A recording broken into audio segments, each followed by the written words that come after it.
Why the Fourth Commandment still matters today, according to the Bible. I used to think honoring the Sabbath was something old-fashioned, something from a slower time, a forgotten world where people didn't have smartphones or back-to-back appointments or grocery runs on Sunday afternoon. To me, it sounded rigid, maybe even irrelevant. I knew it was one of the 10 Commandments, but truthfully, I skimmed past it.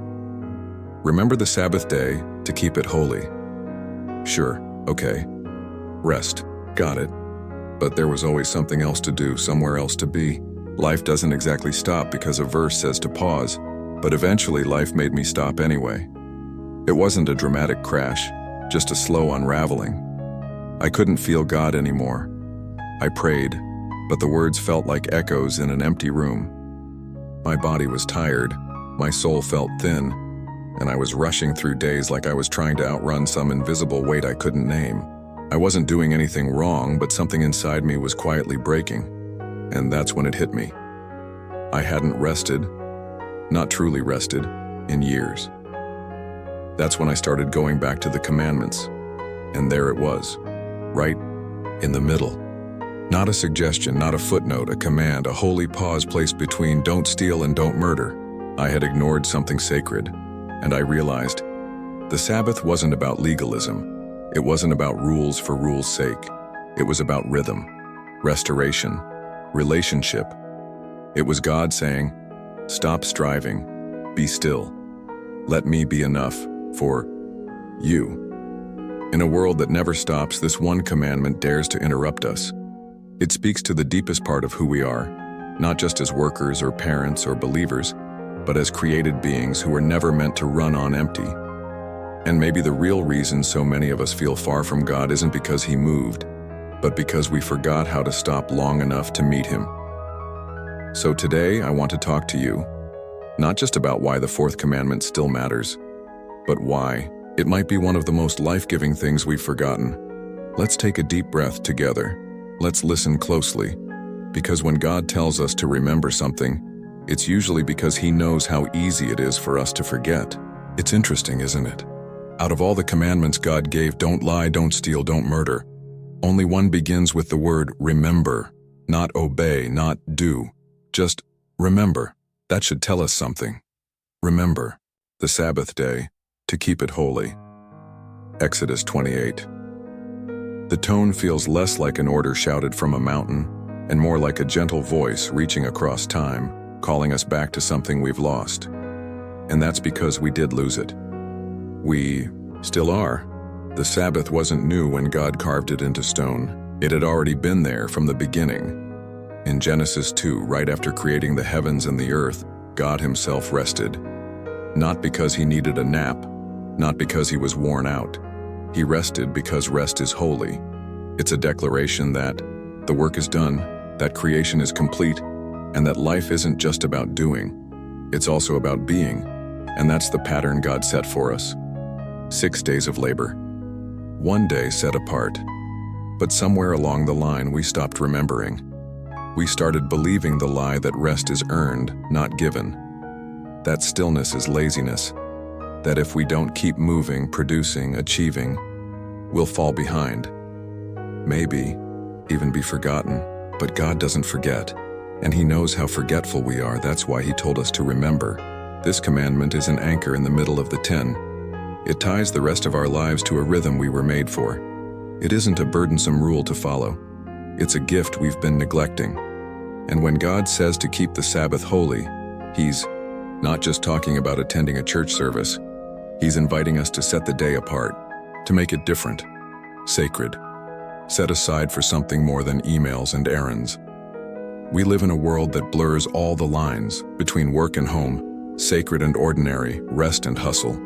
But God draws a clear line. There is a day for me. For you and me.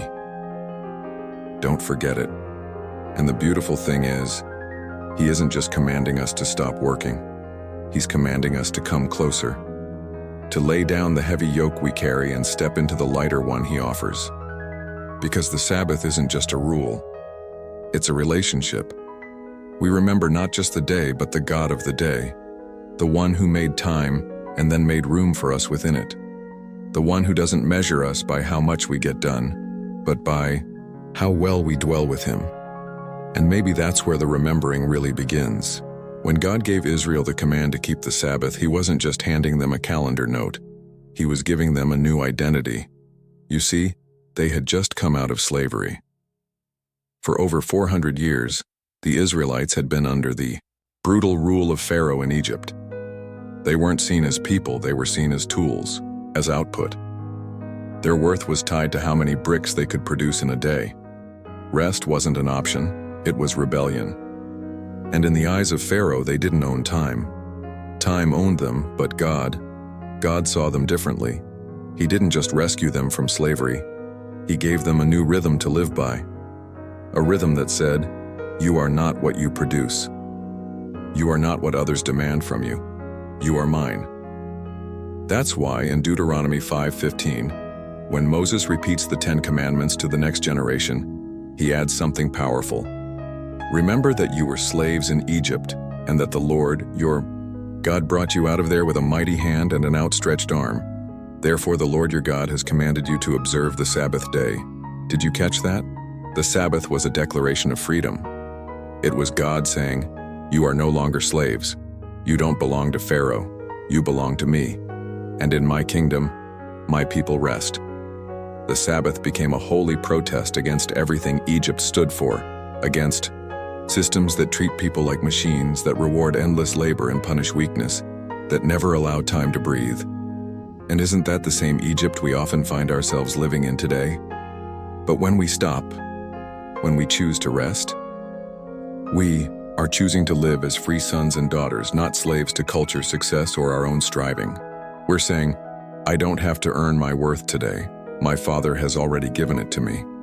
That's what the Israelites were learning in the wilderness, and that's what we're still learning now. Because Sabbath rest isn't just a break. It's a bold declaration. It says, "I trust that God will provide." It says, "I believe there's more to life than what I can accomplish." It says, "I am not a slave. I am a child of God," and that changes everything. If there was ever a person who could have ignored the Sabbath, it was Jesus. He was the Son of God after all. He was the Word made flesh. If anyone could rewrite the rules, it was him. But instead of abolishing the Sabbath, Jesus revealed its true purpose, one that had been buried under centuries of religious performance and human tradition. By the time Jesus walked the dusty roads of Galilee, the Sabbath had become a checklist, a system, a rigid framework enforced by the Pharisees to measure spiritual worthiness. You could only walk so far, carry so much, heal so little. And joy? Joy was rarely part of it. Somehow what began as a gift from God had turned into something cold and calculating. Then Jesus stepped into the scene and, like he always did, he turned everything upside down. One Sabbath day, he and his disciples were walking through a grain field. The disciples plucked a few heads of grain to eat. Harmless, right? Not according to the Pharisees. They were quick to point fingers. Why are they doing what is unlawful on the Sabbath? Mark 2:24. And Jesus, with grace and authority, answered them with words that would echo through history. The Sabbath was made for man, not man for the Sabbath. So the Son of Man is Lord even of the Sabbath. Mark 2:27-28. There it was, the heart of it all. The Sabbath wasn't supposed to crush people under rules. It was meant to lift them into rest. It wasn't a test of perfection. It was a weekly invitation into freedom, peace, and holy stillness. And Jesus didn't just teach this. He embodied it. He healed on the Sabbath.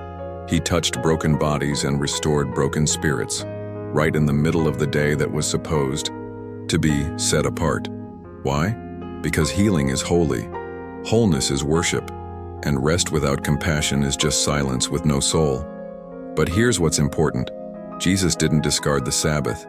He didn't say, "That was Old Testament stuff, you don't need it anymore." He brought it back to life. He removed the chains the Pharisees had wrapped around it and reminded us that this commandment wasn't about control. It was about connection. It was about drawing near to the Father, about letting go of our endless need to do and simply be in His presence. Jesus, our Savior, showed us that the Sabbath is not a relic, it's a rhythm He Himself honored, and ultimately, He became our greater Sabbath.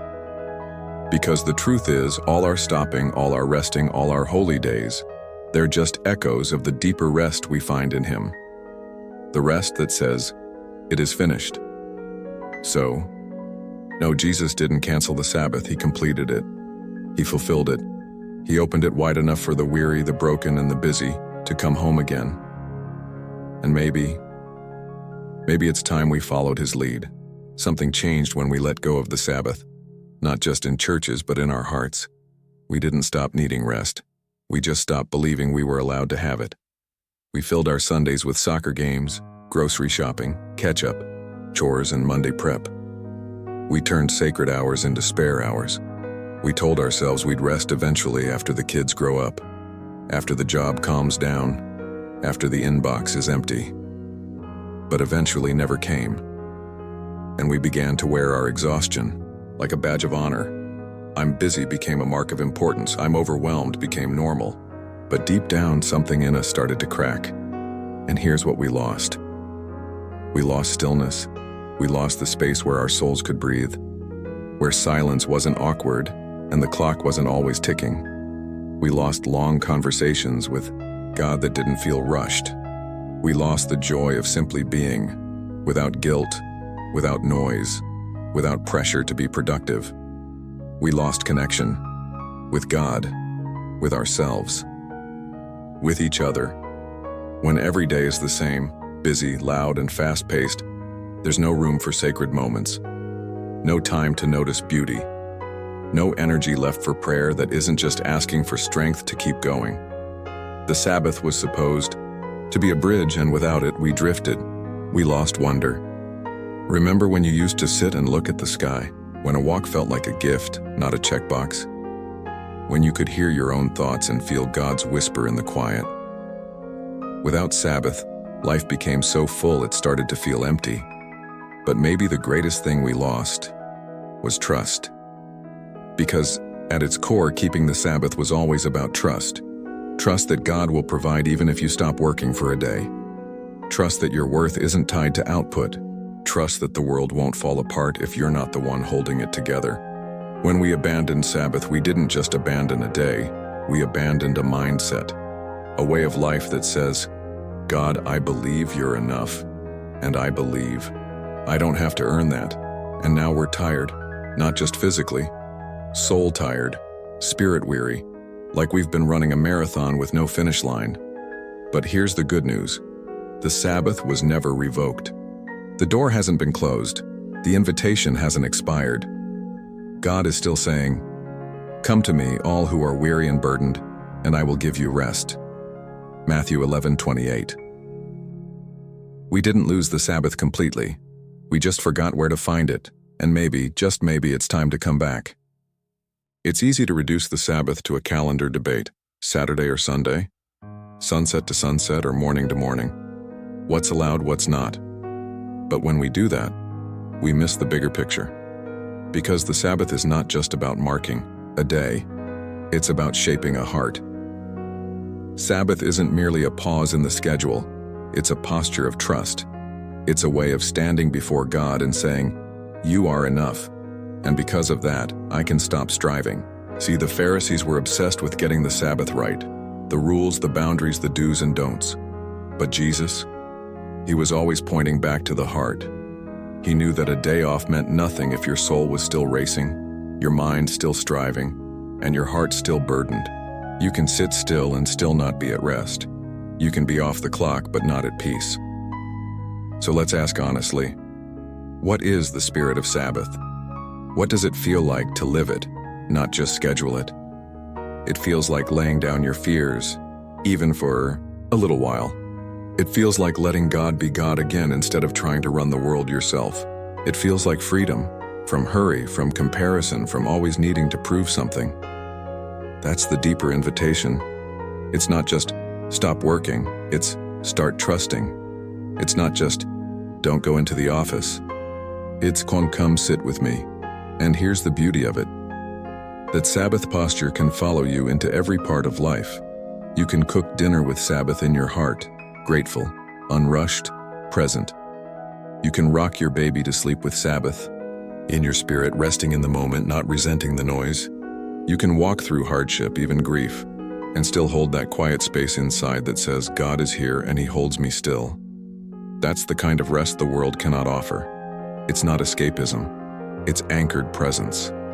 It's knowing, deep down, that even if your to-do list is long, your soul doesn't have to run at the same speed. Sabbath reminds us, we were not created for the tyranny of urgent things. We were created for relationship with the God who formed us, knows us, and longs to be with us. So maybe the question isn't, did you keep the Sabbath this week? Maybe it's this: did your heart remember that you belong to Him? Because that's where Sabbath truly lives. Not just on a day, but in a soul that has learned how to rest. Let's be honest, this world isn't built for Sabbath. It runs on deadlines, alerts, and endless demands. Every ping from your phone, every commercial you see, every unspoken expectation from your job or your family, it all whispers the same lie. You should be doing more. So how do we reclaim something as countercultural as Sabbath in the middle of all that noise? Not by perfection, but by intention. Sabbath in our modern world won't look like ancient Israel's. It may not even look like your grandparents' Sundays. But it can be just as sacred if we make space for it. It starts with a simple but radical decision. I will not be available to everything all the time. That might mean setting your phone aside for a few hours. It might mean saying no to something good so you can say yes to something holy. It might mean letting the dishes sit in the sink, letting the laundry wait another day, and choosing to sit outside with a cup of coffee and your Bible instead. It could mean unplugging from screens for a few hours and plugging into silence, sharing a slow, unrushed meal with the people you love without multitasking, spending time in prayer not out of duty but delight, taking a walk and noticing creation, letting wonder return to your eyes, worshiping without hurry, without an agenda, without needing to check the time. Sabbath doesn't have to be stiff. It doesn't have to be somber. In fact, some of the old Jewish traditions around Sabbath began with laughter, song, and a table filled with food. It was a celebration of God's goodness, a reminder that joy and rest aren't opposites, they belong together. But it does take intention. The world won't hand you rest. You have to carve it out, like holy ground in the wilderness. And if you have children, you have an even greater opportunity, not just to rest, but to teach rest, to show them by example that they are loved even when they're not achieving, that God made them for peace, not pressure. If you lead a church, a ministry, or even a small group, imagine the impact of building a culture that values rest as a spiritual discipline, not a luxury, where people are not praised for being burned out, but for being rooted in God's rhythm. You don't need a perfect plan. You don't need to do it like anyone else. You just need to start small and start with the heart. Because reclaiming the Sabbath isn't about looking religious. It's about recovering your soul.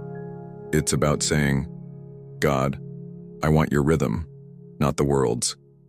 And even if the culture doesn't understand it, even if it costs you convenience, it will give you something far greater. Peace that doesn't depend on circumstances, stillness that isn't shaken by chaos, a connection with God that doesn't need noise to feel alive. The world may not slow down, but you can. And in doing so, you just might find that Sabbath wasn't waiting for Sunday, it was waiting for you. There's a deeper kind of rest than taking a nap or turning off your phone for a few hours. It's not just about your body, it's about your soul. And the Sabbath, as beautiful as it is, was always pointing toward that deeper rest. It wasn't the destination. It was a signpost, leading us straight to Christ. Hebrews 4 says something incredible. There remains a Sabbath rest for the people of God. For anyone who enters God's rest also rests from their works, just as God did from His. Hebrews 4:9-10. That's not just poetry. That's a promise. Because while we often think of the Sabbath as something we keep, the deeper truth is, Christ keeps us. He is the fulfillment of Sabbath. He is our rest, not just once a week, but every moment of every day we place our trust in Him. We live in a world that teaches us to hustle for love, for identity, for acceptance. But Jesus came to tell a different story. He said, "Come to me, all who are weary and burdened, and I will give you rest." Matthew 11:28. Notice what He didn't say. He didn't say, "Come to me after you get your act together." He didn't say, "Come to me after your to-do list is done." He said, "Come to me as you are, and I will give you rest." That's not just rest for your calendar. That's rest for your conscience.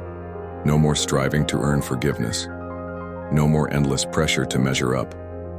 Through His death and resurrection, Jesus finished the work we could never finish, and He invites us into that victory.